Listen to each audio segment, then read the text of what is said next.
The latest U.S. unemployment figures just out. 20.5 million Americans are out of a job, taking the unemployment rate to 14.7% in April. Simon Marks joins us from Washington right now. Simon, another surge in the unemployment rate, that the coronavirus pandemic really hitting hard this time. Yes, absolutely, Glenda. The unemployment rate now in the United States officially standing at 14.7%.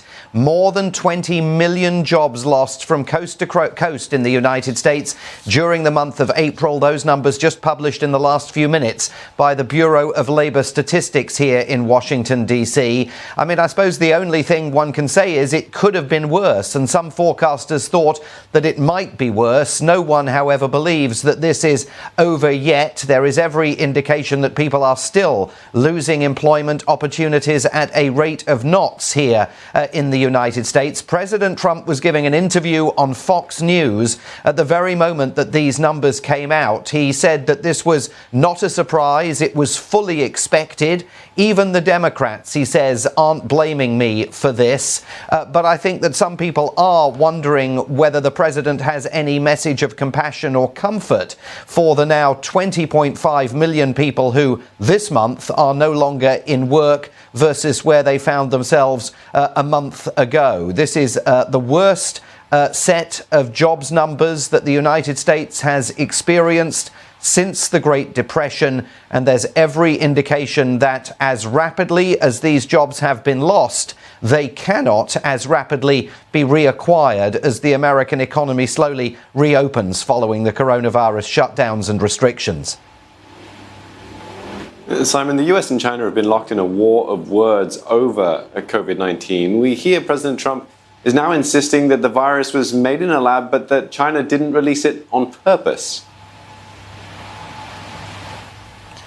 Yeah, that appears to be the latest version of the president's view on what took place with regard to the spread of coronavirus. Again, that came out during the interview that he's been giving from the Oval Office to Fox News over the course of the last 30 minutes or so. President Trump has previously said that the virus was created in that Wuhan laboratory.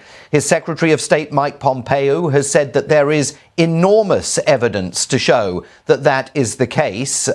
Chinese state media has blasted Mike Pompeo as insane for making that suggestion.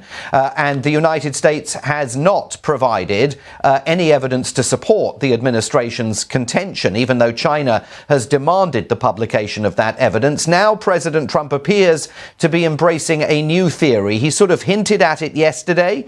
He's gone into a little bit more detail about it today, that perhaps there was some kind of accident in that Wuhan laboratory. Somebody, he said yesterday, may have done something stupid. So clearly still believes that the virus was man-made and originated in the laboratory, now is backing away from his earlier inference that COVID-19 may have been deliberately spread by the Chinese in a bid to destroy America's economy. He said that he is having more difficulty with China than he expected. He thinks he expressed the view in this interview today that he's rethinking the U.S. relationship with China. And as we know, there is a policy review underway of some kind within the White House. We will wait to see what that brings in the course of the next few days and weeks. Yeah, we expect you'll be all over that for us. So thanks very much, Simon Marks, speaking to us from Washington, D.C.